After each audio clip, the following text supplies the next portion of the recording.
I am an alcoholic. I am an alcoholic.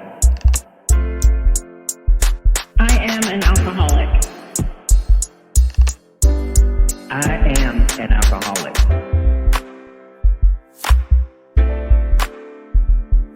I'm an alcoholic.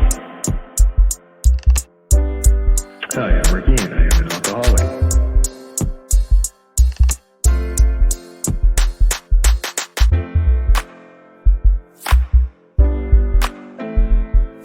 I am an alcoholic. Good morning, good afternoon, good evening. I am your alcoholic host. My name is Raymond. And this evening, I am joined with...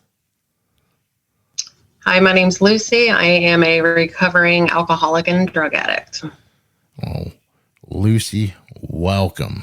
I appreciate you taking time out of your day to come on here and share a little bit about yourself. And you want to tell them how we met? Oh yeah, it was through TikTok. I just happened to see you on there. Yeah, I didn't know there was a whole lot of recovery going on TikTok, and wouldn't have thought about it, but then I hopped on over there, and lo and behold, our paths have crossed. And now But there's a huge recovery community on TikTok. Yeah. Would you call that recovery or not? I would call parts of it recovery. Other parts is not so much, but you kind of learn, who to go to for what type stuff. So. Okay. I don't know. Some people, sound of mind, not sound of mind, but, I think the last episode we had a discussion about someone told the guest that Zoom AA is not AA. And I'm just like, but then you hear other people saying that's not recovery. And I'm just like, well, whatever your recovery is your business and how you do it. And if it's working for you, it's working for you. But I wanted to hear your thoughts on it. Absolutely. I mean, there are those ones that, think that their way is the only way. And, I choose to just not go into their lives. Yeah. So, like you said, if you're clean and you're doing the damn thing, however you're doing it, man, kudos, Yeah. As long as you're not dead in the grave from it, so.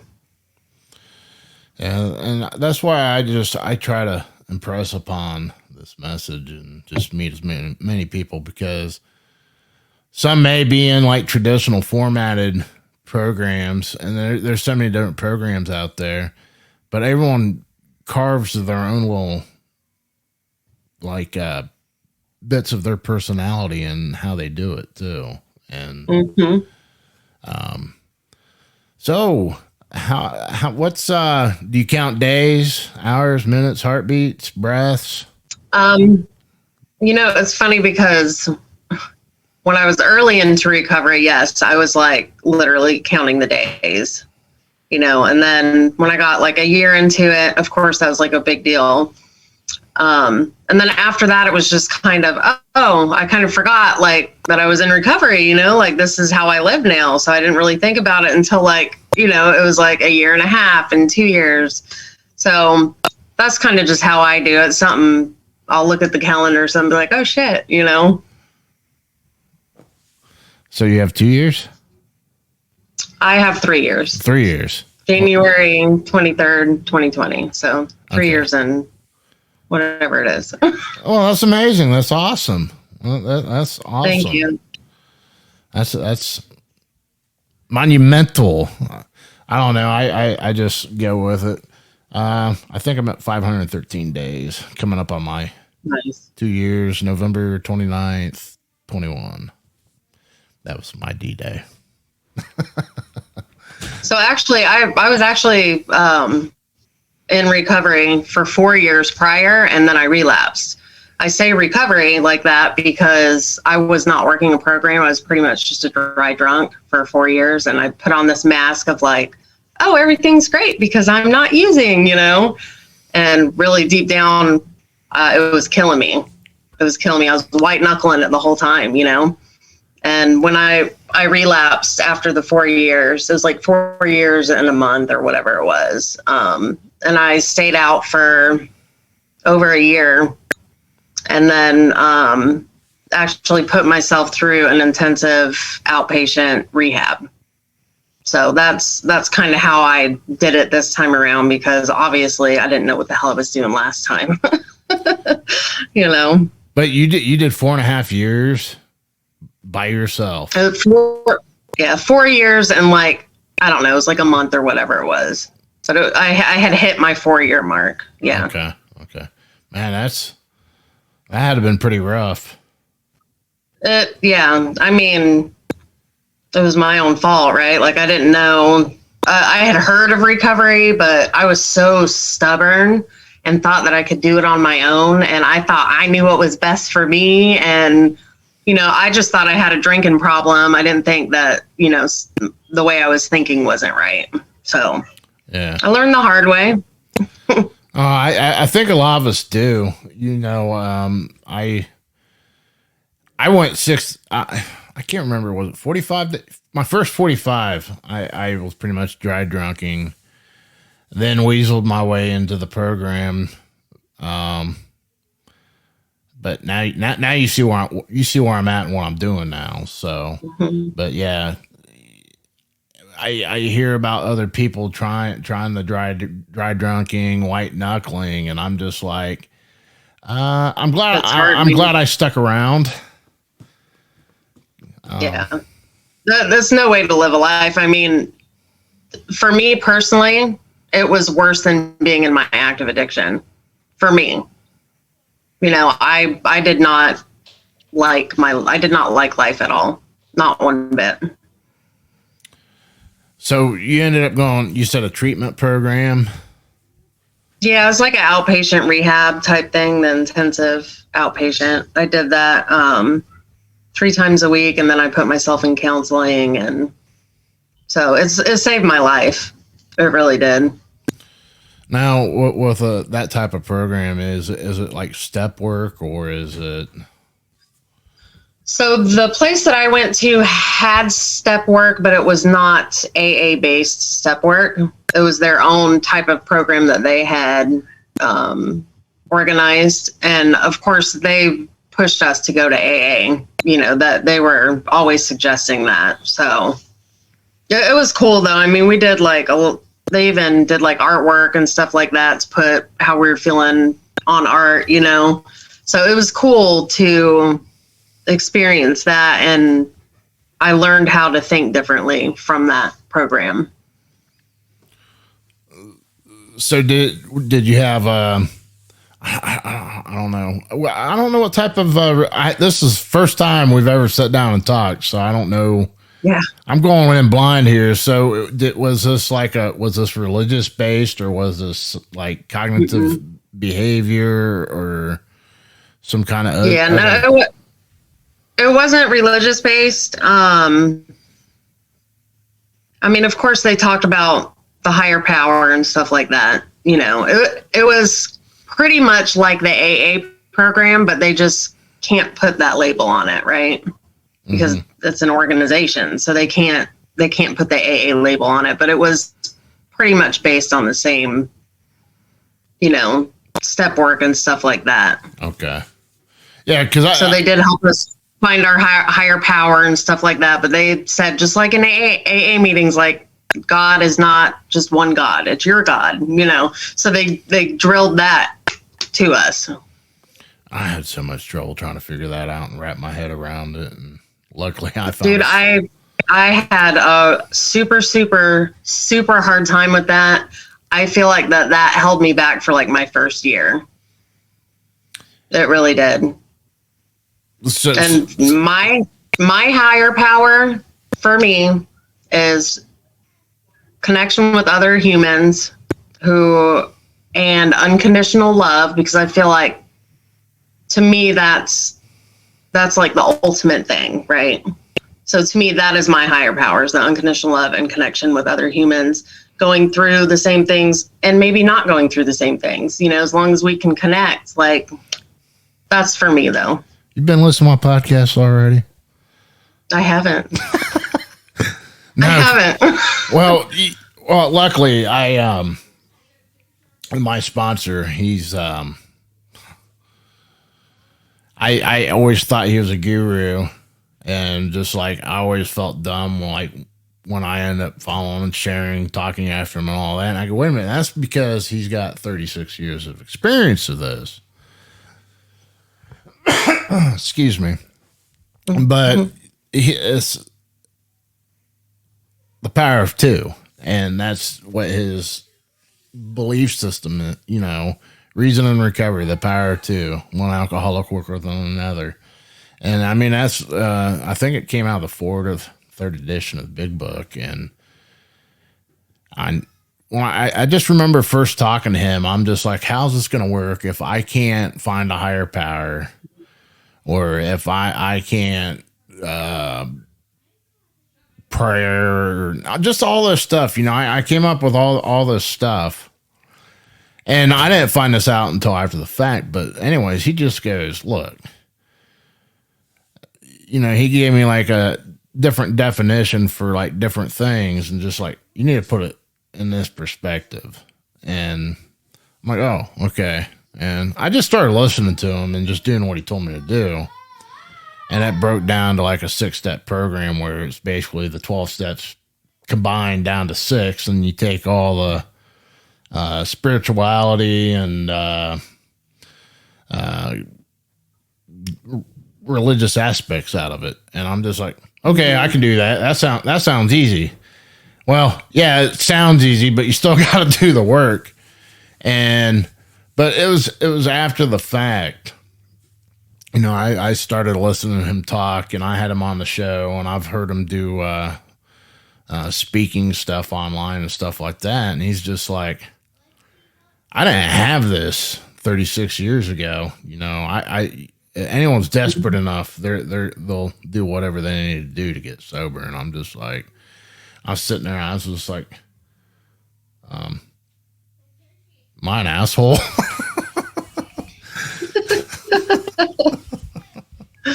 I mean, honestly, for the longest time, like what I called my higher power was the people in my group. Like, my going to those sessions was my higher power, because that's what was keeping me sober. Yeah. Like, if it wasn't for those groups, I'd probably still be using. Yeah. And then us as humans, right? We want to put a picture to what the hell is going on. So we need something in our image in our mind about this higher power that we have no idea what the fuck it's even supposed to look like, you know? So I think that's why I struggled with it, because I needed the image part.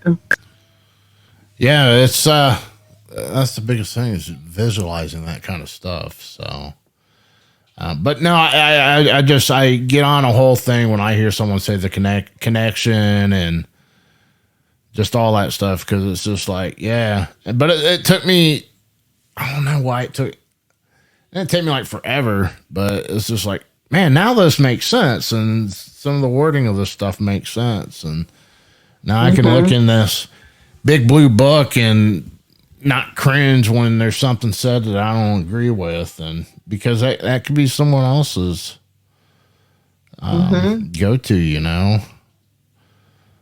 So yeah, every time I heard the word God, I would just, I didn't want anything to do with it in the beginning, nothing. Yeah. And my counselor would tell me to pray, and I'm like, fuck you, I'm not praying. And he's like, just pray, just say, I'm praying to you right now. And that's literally all you have to do. And I'm like, oh man, you know? And so I would be like, all right, if you're fucking listening, like, help me. Thanks for everything. And that's what I did for a long time. That's how I prayed, you know? And now I pray every day. And now I'm grateful, you know? Yeah, but in the beginning, I was not happy. So I'm gonna nail you with a good one. All right. What drove you to that program? What drug me to the program? Yeah. What was your gift of desperation? So I was, before, when I was sober for 4 years, I was a bad alcoholic, but I had certain drinks that I would drink, right?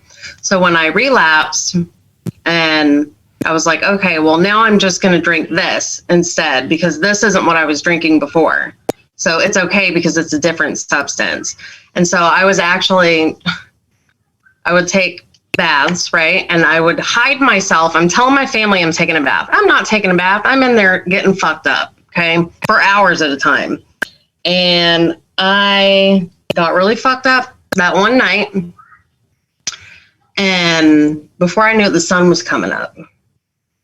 I got to take my kids to school, and I'm trashed. Like, what am I going to do? You know, my husband at the time, I'm like, he's going to find me like this. Like, what am I going to do? You know? And he took him to school. He took him to school. And while he's taking them to school, I get his gun out, and I'm like, I don't want to fucking do this anymore. Like, I'm fucking done. It's either I'm gonna drink myself to death, drug myself to death, or I'm just gonna do it now, because I can't live like this. I get the gun, have it to my head, everything, and something fucking, I don't even know what it was, man. Like, something fucking washed over me. And all I could think about was my 2 kids. And I'm like, man, my kids deserve to have their fucking mom. Like, their mom, not this shell of a person that hates life. So, I don't know, man. I fucking dropped the gun. I'm on the floor crying. I grab my phone and I Google search rehab centers near me. First one that popped up, I called it. They answered, I fucking hung up. I'm like, man, scared, right? So scared. And I'm like, okay. So I called them again, hung up again. You know, they called me back. I answered, and I'm just fucking broken down. They're like, can you come in today? And I'm like, yes, I can come in today. So when my husband at the time came back, I said, I need you to take me today to this rehab center so I can get an evaluation done. And he's like, okay. So we went that day, and that's how it began for me, because I knew I couldn't do it on my own. And the whole time I'm like, man, I can't do another 4 years white knuckling it, acting like I'm happy, because I was not fucking happy at all. You're just like, you just stopped and thought, and I think God was with me that day. God was with me that day, because something washed over me. I can't even explain it in words. Yeah. This warmth just came over me, like God had wrapped his arms around me and was like, it's going to be okay.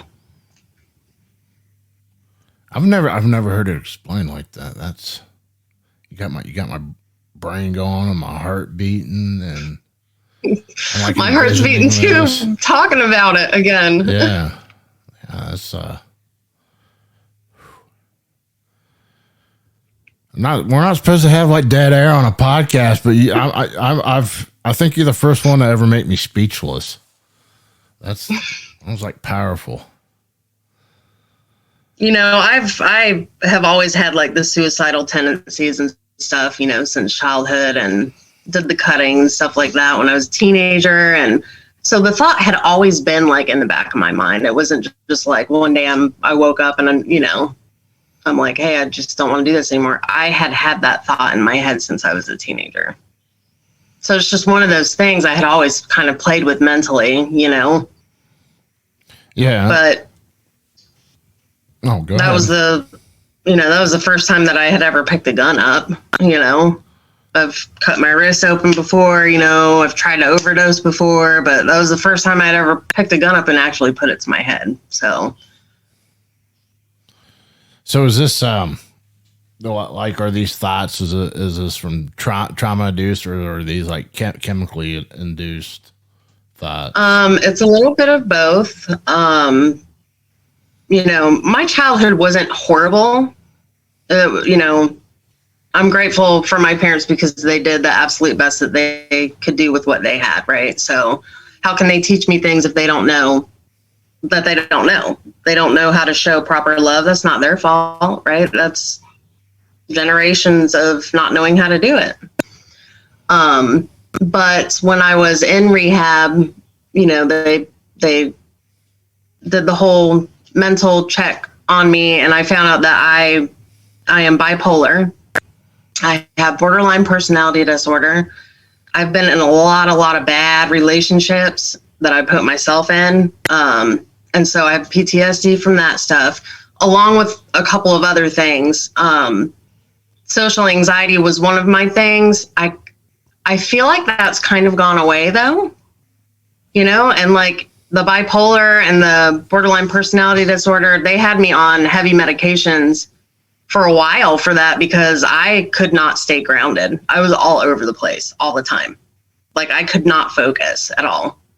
And I'm actually completely off of everything now.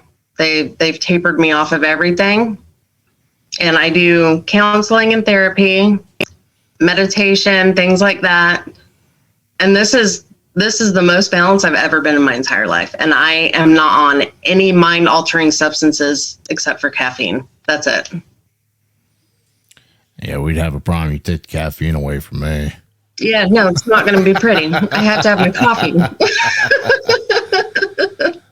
So you're saying, so were you manic bipolar or? So my highs will last for 2 or 3 weeks at a time, and my lows will match that or go longer. And when the lows would come in, that's when the suicidal tendencies, suicidal thoughts, you know, all that depressive stuff would happen. When the manic would come in, which I still have the manic, it's not as bad, but like I would overspend. I would spend money that I did not have, you know. I would try to balance it. I was addicted to Adderall also. And so I would overtake Adderall to try to balance it out. I was being my own doctor is what I was doing, which is stupid, but that's how I survived for all those years. But the manics, you know, my house would be spotless. I could not stop cleaning. I'd be online shopping, like, you know, those would come in and I wouldn't clean my house for 2-3 weeks. It was very, looking back now, I'm like, I don't even know how I did that. I've come up with one title for the episode, Dr. Lucy. Yeah. Yeah. But now I can feel it coming on, right? Now I can feel when the manics are coming and when my lows are coming, and I know what to do now, you know? So. Yeah, that's a lot of control though, because I don't know a whole lot about it. I hear about it, and I've been around the environment, but I'm not like what is it? What are those kind of doctors? Optometrists? Psychiatrists? Yeah. I mean, I don't. I've been trying to learn about the stuff because you know we do.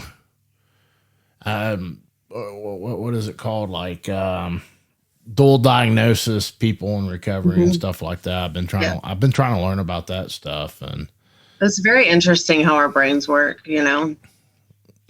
Well, sometimes and for me, like the me doing the downers, it was me I was doing the downers to try to get me out of my downs, which doesn't make any sense, but in my brain it did, you know, and I would do uppers to get myself out of the manics.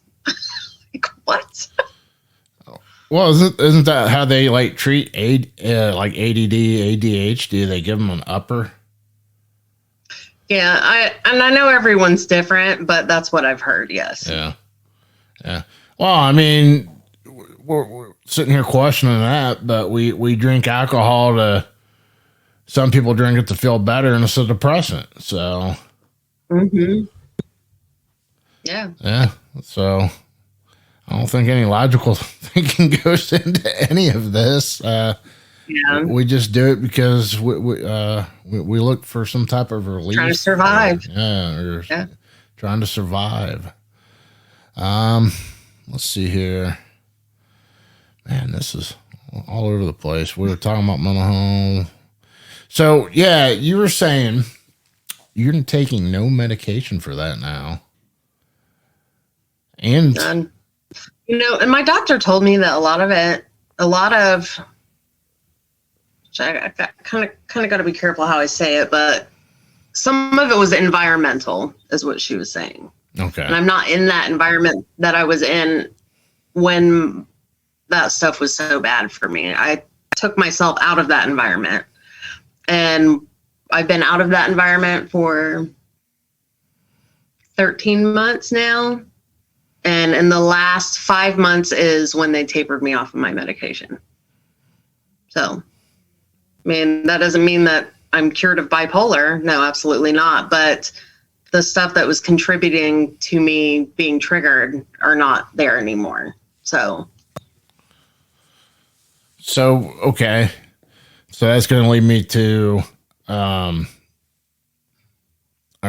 you working a type of program that like support program now, or what do you do to continue like your recovery process? Or I'm cured and I'm done. Say that last part again. I didn't hear you. I was just saying, or did you say I'm cured and I'm done? No. I do go to counseling still. I do see my psychiatrist still. I have a sponsor who understands parts of the mental part of the disorders and stuff like that. She kind of gets that. So, and of course I do a lot of online stuff because I do have 2 kids, single mom. So, I do a lot of online. I try to do 1 a week in-person meeting, but it doesn't always happen. I work in a restaurant. Like, it's so unpredictable what my schedule is going to be. But yeah, I know that if I stop working my program, and like we were talking about before about routine and stuff like that, once I stop doing that stuff, I know what's going to happen. Yeah, if you get complacent in your sobriety and comfortable with it, you're setting yourself up for. That's right. You're gonna relapse. It's failure, man. Yeah, You're gonna crash face first. Oh, so see, you got me way off left field tonight. I swear. Sorry, man. No, you're fine. You're fine.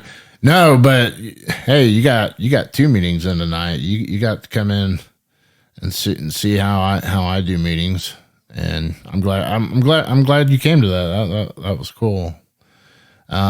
Thank you for inviting me. Yeah. We enjoy guests when they pop in. It's but yeah, so you get to count that, and you get to count this today because we're making connections here. So, and I did 2 meetings this morning. I do 2 meetings every morning. So, man, you should be all recovered up today. One day at a time. Yeah.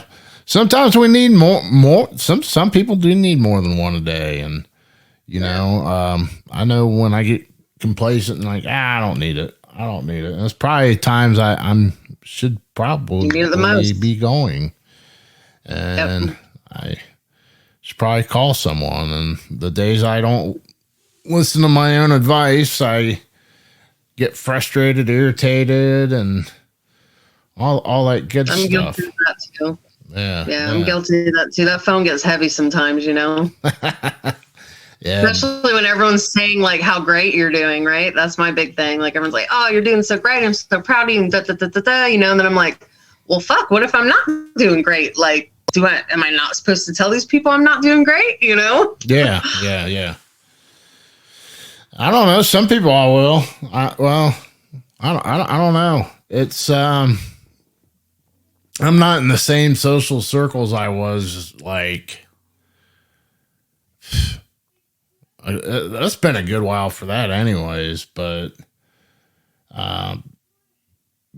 work wise, this, that, and another, I try to apply the principles of what I've learned working my program. And so I'm not letting I don't know, it's just something about work and, because we all don't want to go to work and be adults and all this, but we have to. I mean, I like my job, but sometimes the people people are hard, right? People are difficult. People are hard. Very, very people hard. are difficult. And you're in a service. You work in a service industry.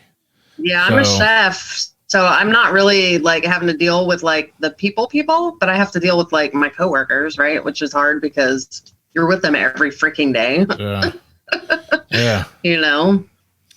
Yeah, I deal with both public and coworkers, and I find myself having to find different ways to handle the type of people and stuff like that. So I have this one person that I work with, and there's something about her, right? And I'm like, man, I don't know why. This girl gets under my skin, right? So I had to stop and I had to ask myself, I'm like, okay, Lucy, what is it about her that you don't like? What is it about her that reminds you of yourself? Because that's probably the parts that you don't like about her. And so I had to seriously dig down into myself and be like, okay, what is it? Well, to me, she plays that victim role all the time, which is how I lived my entire life before I got into recovery. And so that's why it's not her that I don't like. It's the way she's acting, right? And so there's nothing wrong with her. It's just because I don't like that she's doing the whole victim thing. And I had to tell myself, hey, you got to let that shit go, man. Let her be her. It literally has nothing to do with me at all. The way she acts is none of my fucking business. All I can do is work on me. And it's hard, man, because I work with her every single day. But every day I'm like, all right, I'm going to pray for her. I'm going to pray that she can get out of this victim mind state and, and then I'm going to pray for myself because I need to mind my own fucking business. Yeah. I came to a realization, it was probably 5-6 years ago, and it's it doesn't matter where you work, and you're going to run into the same issues and it's different people, but it's the same traits and personalities that you deal with. And it's just, cause I work for the post office now. So yeah, that's hard, man.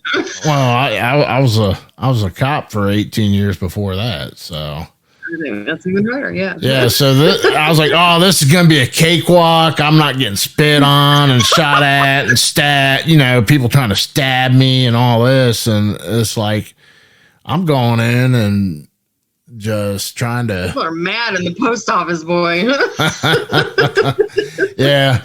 Well, I started off as a carrier and now I moved into the supervision part of it. And it's just I've noticed I bounced around a couple different offices to learn the job. And it's I can line up take a section of coworkers.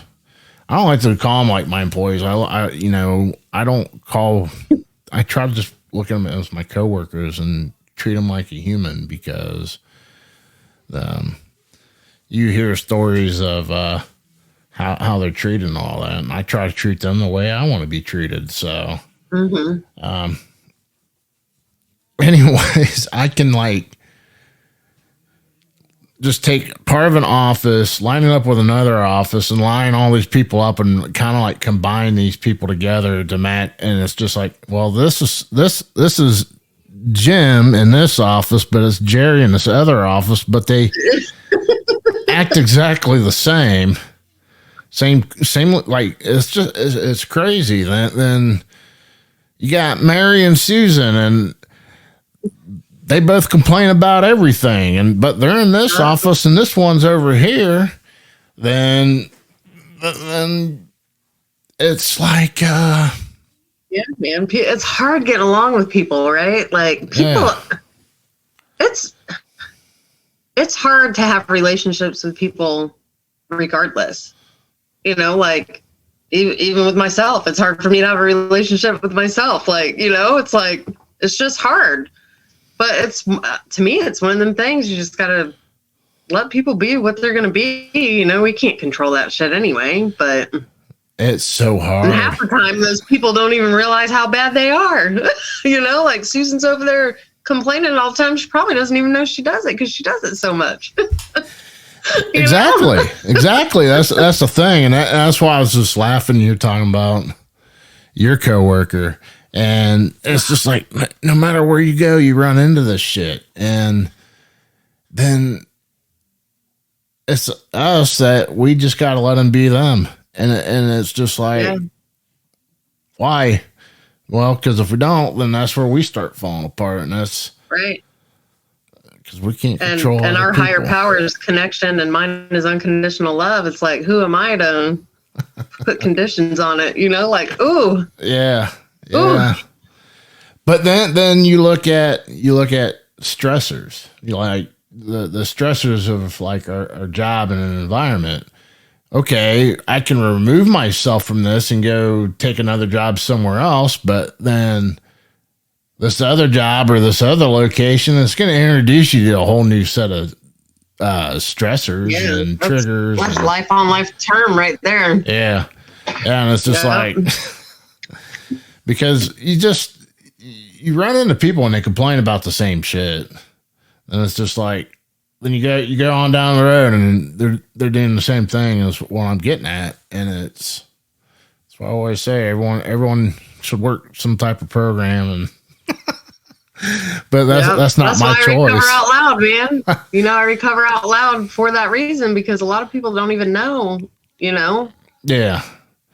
Yeah. And that's the one thing I've noticed with like, you know, when I, cause I just started venturing over the TikTok side with the recovery stuff I'm doing. And, you know, I've had a couple people I've met on Twitter. But that's not video and all that. It's people typing. And there's like this whole big community over there. Twitter. Yeah. Yeah. So I've met people over there. I actually went to, what are they called? Twitter Spaces today. And it was a guy that was on the show, and he introduced me to some other people, and I just sat and listened to what they're talking about. And I gave my thoughts at the end of the thing, because I was just there to listen and support him because he invited me. So I check it out because he was a guest on the show, and I like him, and he's a good dude.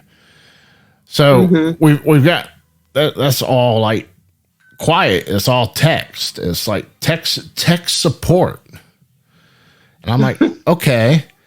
Then I'm just like, I was listening to, I don't know if it was, might have been like I can't even remember. It might have been a podcast, another podcast. I don't know. I came across it, and they were saying, oh yeah, I watch your videos on TikTok, and it was something to do with like recovery.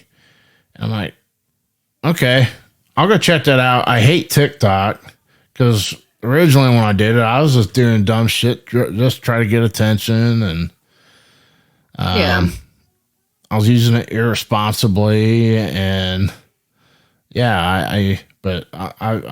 I've set up rigid rules this time and just try to control it and use it for what it's intended for. I originally got on TikTok actually when I left the situation that I was telling you about earlier. And so I got into my new apartment, right? And I'm like literally by myself. Both my boys are on vacation with their dads, and I'm alone for the first time in 30 something years, you know? And so I'm like, man, what the fuck am I going to do? So I downloaded TikTok and I'm like, all right, let's see what all this jazz is about. I get on there and I see recovery stuff and I'm like, oh man, I hit the jackpot. Thank you, God. Thank you, God, because I probably would have relapsed if it wasn't for this, you know? Man, I was in a dark place when I downloaded TikTok. Yeah. You know, but it did. It helped me so much and it helps me every day now. I'm so grateful for it. Then it's like I get over there it is, and it's just like, and you use it as a tool, and we're able to make this connection. That's what made it possible. It's just so crazy. Who would have thought? I mean, there's a part in this book. It talks about the future. That you ever remember? I wish I would have outlined that before we did this. And I'll find it and I'll message you about it later. Cause it's just like, yeah, please do. Cause like, how old is this thing? Right. I was doing a reading the other night on TikTok. Shameless plug, MP, the number 2 sobriety is my username on TikTok. And also the new website is mp2sobriety.org. There we go. There's the advertisement for the episode. Yeah, I like it. But like, I was just reading the story and I was just like, I read what the word was saying and it said, you know, I kind of want to say it on air, but it's what's in the book is like how, people back then referred to, black people, not that way, but like the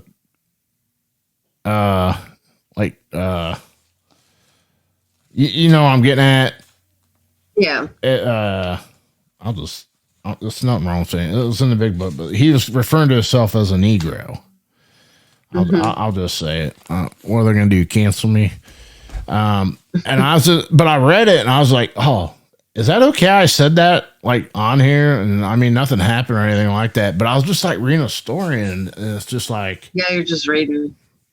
But he was talking about a time and it was either that story. I think I know what you're talking about, actually, now that you say that. I think I know.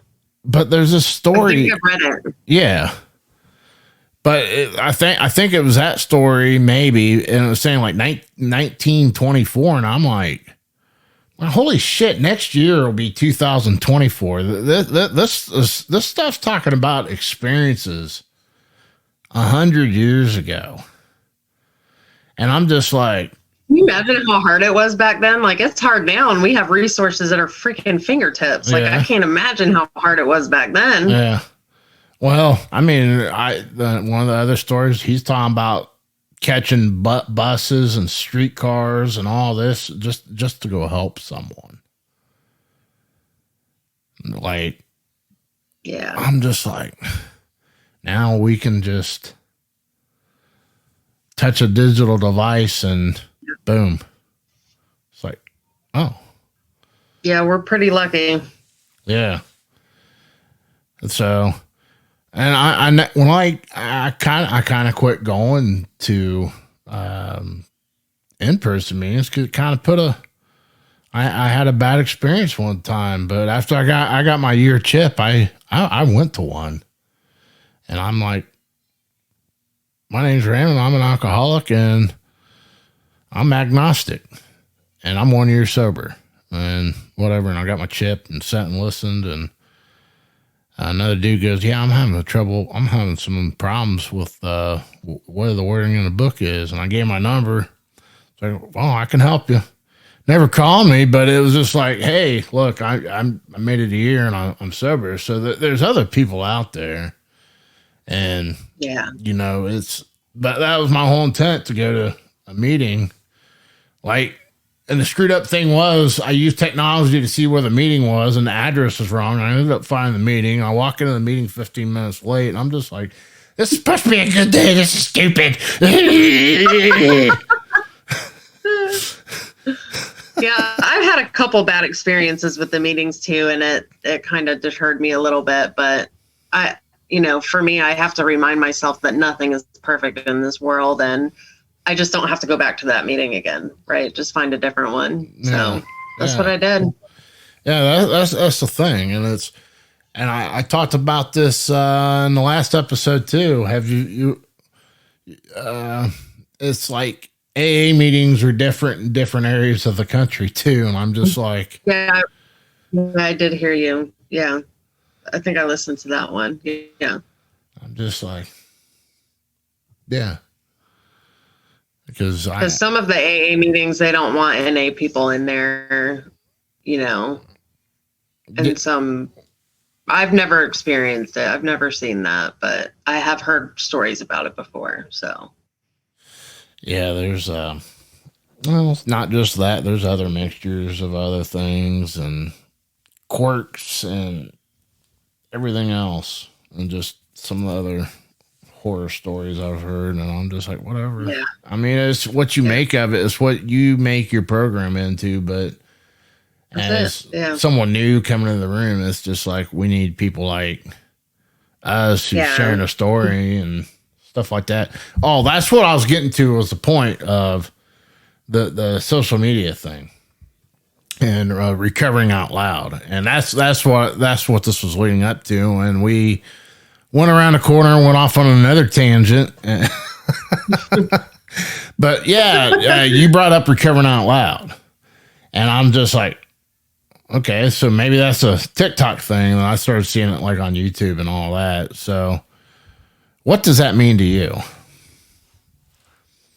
Recovering out loud for me is literally my life, right? Because I have people very, very, very close to me that refuse to get help because they were taught that asking for help is weakness.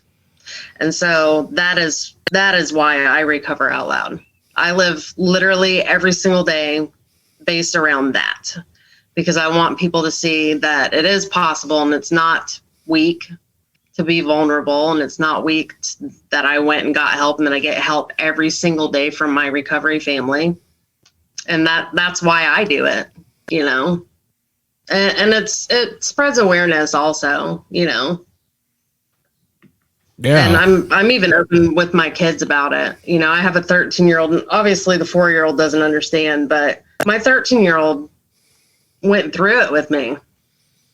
He went through it with me. I mean, we didn't have a place to live when he was a year old, we were living in my Blazer. So he's been through literally thick and thin with me. And my biggest hope is that he can see that, we don't have to turn to drugs or alcohol to try to fix whatever's going on in our lives. So that's what it means to me. Yeah, it's not gonna fix anything in our lives. That's Nope. The other. Why is that so hard for us to get that across our heads in the beginning? It's, I feel like every recovering addict, or even just an addict, an active addiction, I feel like we are very stubborn creatures, and we like to do things our way. I think we're just a whole different breed, man, and it's not a bad thing. If it's put to good use, it's not a bad thing. No. But damn, we're stubborn. Damn. Whew. Yeah. So, you have kids. How's the, I don't know how to phrase this. He was around at like a younger age. How's the relationship now? Him and I are very, very close. Very close. I had to ask him for forgiveness for some of the shit that I put him through, and he's been so great, at forgiving me, and he seems to understand the gist of it, I was always afraid that he'd be like embarrassed because I am so vocal about my recovery that he'd be embarrassed, like being with his friends and stuff, you know, and them saying, oh, your mom's an addict or whatever it may be. And he's just not. Like, he's so proud of me. So proud of me. It's the coolest thing in the world. Yeah, I just like, I like hearing that because it was just, you know, I made a promise to my oldest kid because, you know, she saw quite a bit of it. She's 9 now, so you can kind of like do the math. I'm coming up on 2 years. And, Yeah. So I like made a promise to her, which I should have never done when I originally quit drinking. Just because of like, you know, we can only do this one day at a time.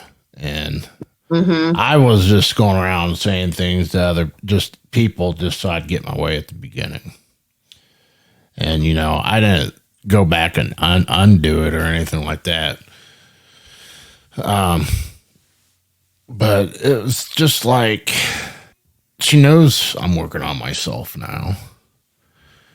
And it was just, she knows I've been working on the website, and she was asking what the website address was. And I'm like, what? I was like, you don't need to be on that. But I showed her, and it was just so weird the other day. I about started bawling. She was asking, she's like, how many TikTok followers do you have? I was like, I don't know, let's look. And I show her, and she's like, that's a lot, Daddy. Nice. She goes, she starts going through like all the social accounts for the podcast, and I'm like telling her, and I told her like on YouTube, and she goes, that's not very many, Daddy. And I go, Norabelle, I go, it doesn't matter how many people, it doesn't matter what any of these numbers say. Because it only has to help one person. And I've done something, and I continue to do that. So someone else can benefit and be a better person. And live a good life. And that's all Daddy's trying to do. And she looks up at me. She goes, yeah, we got to move on from the past, Daddy. You know, we can't look back in the past, and we got to let go of the past. And I'm like, I look over at her, I go, wow. Have you been listening to my podcast or something? Babe, right? Wow. I'm just like, I look over at my wife, and I'm like, what? And we're like, where'd you learn? I was like, has she been like on the pod? Has she been listening to the podcast or something like that? And she goes, no, my teacher said it at school. And I go, well, your teacher's a very smart woman. Yeah. And, you know, it was just like one of those proud dad moments. And I'm just like, yeah, you know, everything's cool. Yep.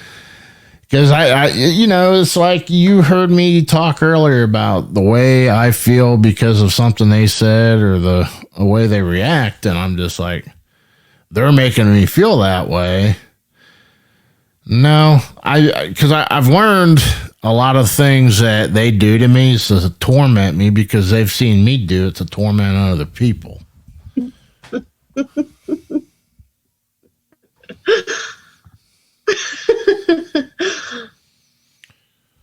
And I'm just like, this is my own doing. Yeah, I did this. That reminds me when you were talking about your daughter. My son and I, we went to a family function, and you know, they were all using and stuff, and I have to cut my time down with my family just because it's hard for me to be around that stuff. So we get in the car to go leave, and my 13-year-old puts his hand on my shoulder, and he's like, Mom, I'm so glad you're not like that anymore. Man, and just that, like that alone, I'm like, Hell yeah. Hell yeah, I'm doing good. You know, my 13-year-old sees a difference in me. Like, he knows that that's how I used to act, and he knows that that's not how I act anymore. And he's grateful for that. Like, See, that's amazing. It's amazing because they do Cool see stuff. and they're resilient. And they absorb everything and man, this is some good recovery tonight, Lucy. that's right. I'm so happy you took the time and sit down with me. Yeah, I'm sorry about earlier, man. You don't have anything to Time slipped apologize to away me from for. me. I'm like, shit. Well, it's life on life's terms, and Yeah. you've got a job, you've got priorities and all that. That's going to come first before this. We made it work. So. Well, I know, but I don't like to say I'm going to do something and not do it. So that's why I was so apologetic. I'm like, before I did it all the time in active addiction, it didn't bother me. I'd just say, yeah, I'll do it. And then I didn't do it. I'm like, whatever. But now it means something, and I'm completely honored that you even asked me to do this. Yeah. You thought I was going to have you interview me or something? No, Oh. no, but funny that you say that, right? Because I'm actually starting my own podcast, and maybe on one of my episodes, you could be my guest. Well, I'd be honored to. And if you've got any questions about podcasting or anything like that, you know who to contact, especially with mastering, editing, and all that other stuff too. So, Yeah, I appreciate that. yeah, I've got all the bells and whistles. I'm one of those guys that's a jack of all trades and a master of none. That's right. So, you got any questions? You let me know, and I'll help you with that. But we're I'm still learning. I don't know anything about anything. All I know is I want to get the message out. So yeah. Well, let me see if you know what? I might have some equipment here. I can maybe pay it forward to you. Something to get you started that would with. be awesome. So, let me look. Yeah, but I always like to ask the guests, and I sometimes forget to do this, but people have problems or scared to ask for help.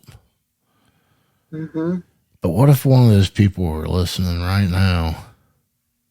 What would you say? Oof.